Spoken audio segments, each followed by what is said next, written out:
Assalamualaikum warahmatullahi wabarakatuh.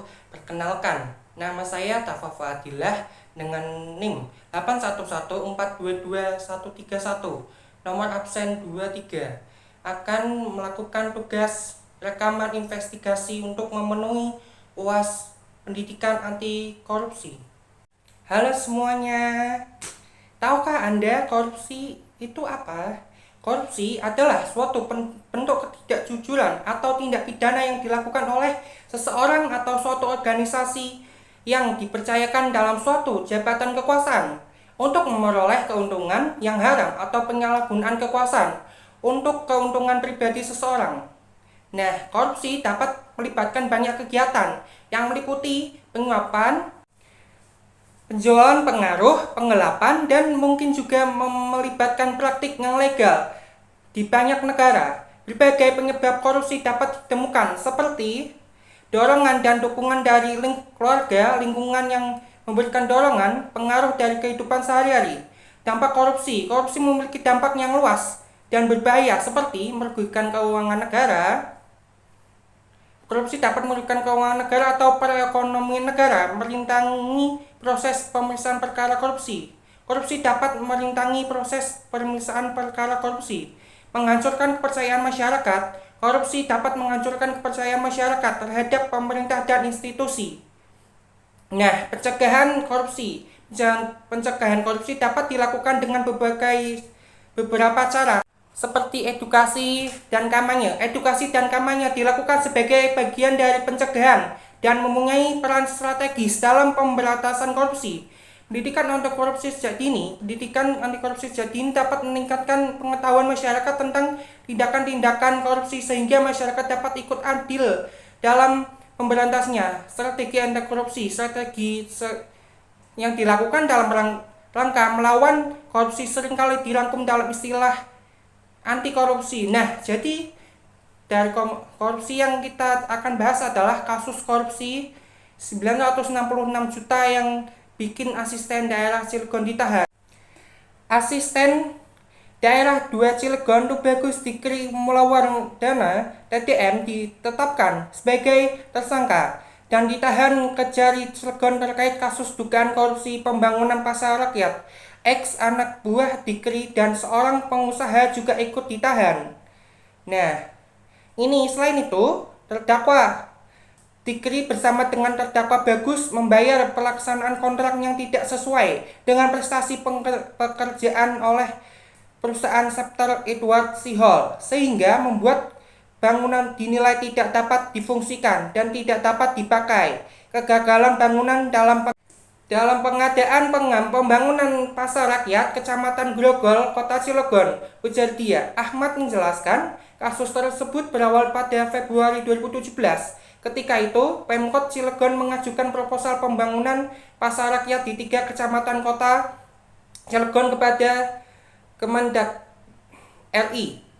Pengajuan itu disetujui. Kemendak memberikan dana alokasi khusus DAK sebesar 4,5 miliar untuk 3 pasar rakyat dan untuk Kecamatan Grogol dialokasi 2 miliar. Ahmad mengungkapkan saat pengajuan DAK fisik itu, lahan untuk pembangunan pasar rakyat Grogol belum tersedia. Kasus yang menjerat Dikri berawal saat Cilegon mendapat kuota pembangunan pasar rakyat dari pemerintah pusat senilai 2 miliar pada 2018. Nah, Dikri yang saat menjabat sebagai Kepala Dinas Perindustrian dan Perdagangan mengajukan permohonan untuk mendapatkan alokasi dana dari Kementerian Perdagangan. Untuk mendapatkan alokasi DAK fisik penugasan tersebut, tersangka TDM dalam jabatannya selaku Kepala Dinas Perdagangan dan Perindustrian telah mengajukan proses perencanaan permohonan pengusulan alokasi dana kepada Kementerian Perdagangan RI tanpa adanya studi kelayakan feasibility study dan tidak sesuai dengan ketentuan teknis pembangunan pasar rakyat yang termuat dalam Peraturan Presiden Republik Indonesia Nomor 5 Tahun 2018 tentang perubahan atas Peraturan Presiden Nomor 123 Tahun 2016 tentang petunjuk teknis dana alokasi khusus fisik, kata Kepala Seksi Intelijen Kejari Cilegon, Feby Gumilang, pada wartawan Rabu tanggal 10 bulan 5 tahun 2023. Nah, jaksa mengatakan tindakan tersebut juga tidak sesuai dengan Peraturan Menteri Perdagangan tentang Pedoman Pembangunan dan Pengelolaan Sarana Perdagangan dan Peraturan Menteri Perdagangan tentang Petunjuk Operasional Standar Teknis Kegiatan Bidang Pasar Kegiatan pembangunan atau revitalisasi pasar rakyat melalui dana alokasi khusus. Setelah melalui proses tender pembangunan fisik pasar rakyat Grogol, lalu CV Edo Putra Pratama ditentukan sebagai pemenang tender. Selanjutnya, tersangka PA selaku PPK melakukan penunjukan penyedia dan memerintahkan CV Edo Putra Pratama untuk memulai pelaksanaan pekerjaan dan dengan nilai kontrak sebesar 1.808.4.605.700 rupiah. Walaupun pada faktanya diketahui CV Edo Putra Pratama seharusnya tidak layak menang tender karena tidak memenuhi syarat kualifikasi yang telah ditentukan.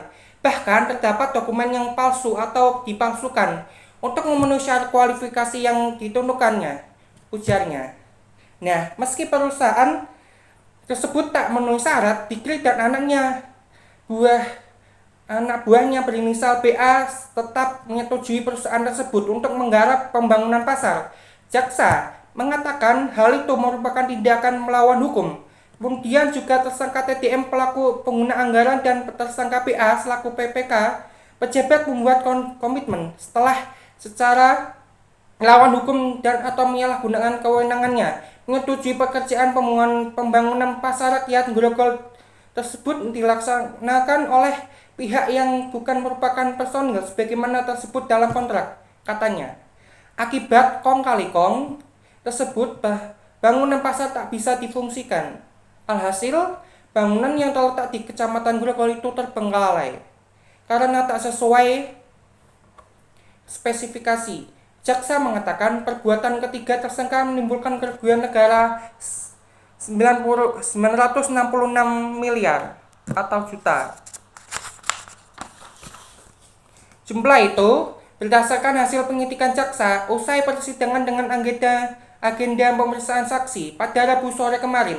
Dikri bersama dua terdakwa lain yakni pejabat pembuat komitmen PPK Bagus Ardanto dan pelaksana pekerjaan Septer Edward Sihol tidak dilakukan penahanan badan oleh Ketua Majelis Hakim Dedi Adi Saputra. Namun demikian, ketiganya diminta kooperatif mengikuti proses persidangan. Tolong para terdakwa kooperatif menghormati agenda persidangan berikutnya karena tidak dilakukan penahanan, kata Dedi. Dedi mengungkapkan ketiganya tidak bisa dilakukan penahanan kembali jika tidak kooperatif dan menghambat proses persidangan. Tapi jika tidak kooperatif, majelis hakim bisa memutuskan untuk kembali ditahan, ungkapnya. Perkara yang menjerat Dikri dan dua terdakwa tersebut dikarenakan proyek pasar Grogol mengalami kegagalan bangunan proyek. Hal itu dikarenakan pengerjaan proyek tersebut tidak melibatkan tenaga ahli atau teknis terampil dari CV Edo Putra Pratama selaku pemenang lelang. Terdakwa Septer dalam dakwaan JPU Kejari Cilegon diketahui hanya meminjam dokumen tenaga ahli dari CV Edo Putra Pratama sebagai syarat mengikuti lelang. Selama proses pengerjaan, Septer Edward Sihol memilih sendiri tukang dan buruh bangunannya, ungkap JPU Ahmad.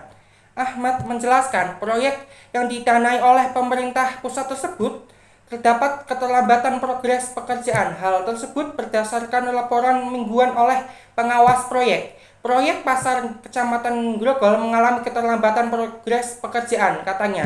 Adapun jumlah kerugian keuangan negara berdasarkan hasil penyidikan adalah sebesar nilai anggaran yang telah dicairkan sebesar 966.707.11. Katanya, ketiga tersangka telah ditahan di Rutan Serang. Ketiga tersangka dijerat pasal 2 ayat 1 Jangto, pasal 18 Undang-Undang Pemberantasan Tindak Pidana Korupsi Jangto, pasal 55 ayat 1 ke 1 KUHP dan atau pasal 3 Jangto, pasal 18 UU Pemberantasan Tindak Pidana Korupsi contoh pasal 55 ayat 1 ke 1 KUHP.